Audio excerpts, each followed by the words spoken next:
আমাদের হালিশহর পৌরসভার তরফ থেকে পশ্চিমবঙ্গ বর্ষবরণ উপলক্ষে একটি শোভাযাত্রার আয়োজন করা হয়েছিল।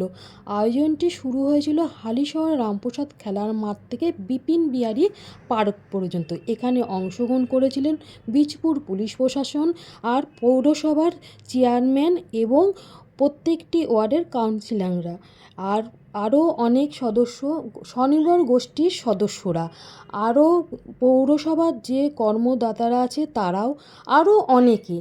আর প্রত্যেকটি গোষ্ঠীতে এক একটি শাড়ির কালার বলে দিয়েছিল। আর আমি যখন এসেছিলাম এখানে এত সদস্যদের ভিড়, আরও অন্য মানুষের ভিড়, কিন্তু আমি আমার দিদিদের খুঁজে পাচ্ছিলাম না।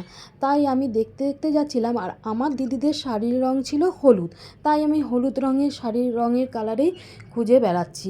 আর তোমরা কারা কারা এই শোভাযাত্রায় এসেছিলে কমেন্টে জানিয়ে তো।